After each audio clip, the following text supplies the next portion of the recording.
बहुत समय पहले दो ऋषि थे। एक का नाम अश्वशिरा और दूसरे का नाम देवशिरा था। नमस्कार दोस्तों, क्या आप इस चैनल पर नए हैं? अगर आप वीडियो देख रहे हैं तो चैनल को सब्सक्राइब करें और नीचे कमेंट करके हमें बताएं कि वीडियो कैसा रहा।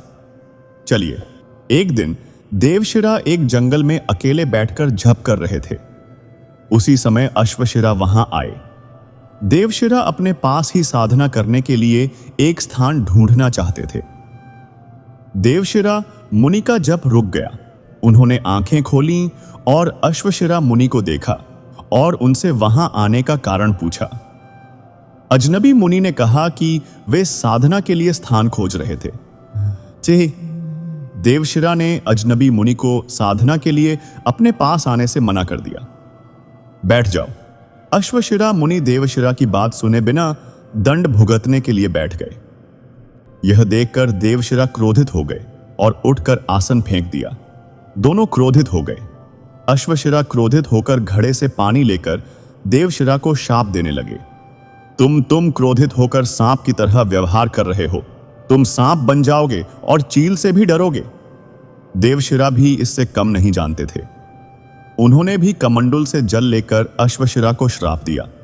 तुम कौवे की तरह व्यवहार कर रहे हो। तुम कौवा बन जाओगे। दोनों ही ऋषि, ज्ञानी पुरुष और संत थे। उनके कार्यों को देखकर भगवान विष्णु वहां प्रकट हुए। कल्पित उन्होंने कहा, अगर इतना बुद्धिमान व्यक्ति ऐसा व्यवहार करे तो एक आम आदमी क्या करेगा? दोनों को शर्मिंदगी महसूस हुई। उन्होंने माफी मांगी। जिस प्रकार एक बार धनुष से निकला तीर वापस नहीं लौट सकता, उसी प्रकार एक बार मुंह से निकले शब्द भी वापस नहीं लौट सकते। यदि तुम चले भी जाओगे तो इसे वापस नहीं ला पाओगे। ज्ञानी पुरुष ने कहा, तुम्हें इसकी कीमत चुकानी होगी। यह व्यर्थ नहीं जाएगा। विष्णु ने कहा, श्री कृष्ण के पद चिन्ह को अपने सिर पर धारण करने से देवशिरा गरुड़ के भय से मुक्त हो जाएगा। और उन्होंने अश्वशिरा से कहा, अश्वशिरा कौआ बन जाएगा और कौआ बनकर भी वह बुद्धिमान होगा और तीनों रथुओं का झाता होगा। श्री कृष्ण को उनके पिता वासुदेव ने गोकुल के चरवाहे नंदा के घर में छोड़ दिया था। गोकुल के पास यमुना नदी बहती थी। उसी यमुना नदी में नागकाली रहती थीं, जो देवताओं की देवी थीं। उनके दुष्ट कर्मों के कारण नदी का जल विषैला हो गया था और वातावरण भी प्रदूषित हो गया था। श्री कृष्ण द्वारा काली के दमन की कथा इसी प्रकार है। इसके अनुसार श्री कृष्ण ने उन्हें दंडित किया और उनके सिर पर नृत्य किया। दूसरी ओर अश्वशिरा कौवे में परिवर्तित होकर भूषण दी कौवा बन गए। वे राम के भक्त थे। उन्होंने एक झील के किनारे बैठकर गरुड़ से राम के प्रति अपनी भक्ति का वर्णन किया। इस झील को हिमालय में स्थित अन्नपूर्णा झील के नाम से जाना जाता है। इस पर्वत श्रृंखला की तिलिच्चो झील काकभूषांडी झील है। कल्पित तुलसीदास की रामायण में कौवों का विस्तृत वर्णन मिलता है। हालांकि कहानी ऊपर बताई गई कहानी से भिन्न है। अश्वशिरा के कौवे की कहानी में कहा गया है कि उसने समय समय पर अनेक चमत्कार करके श्राप को दूर किया। मुझे समझ आ गया, तो शायद दोनों पक्षों के बीच कहीं न कहीं सुलह हो सकती है। फिलहाल तो मुझे पता नहीं। गरुड़ का अर्थ है बाज, और काका भूषांडी से राम का इतिहास सुनने के बाद मैंने उनसे, जो इतने बुद्धिमान थे, यह प्रश्न पूछा, वह ऐसा कैसे बन गया?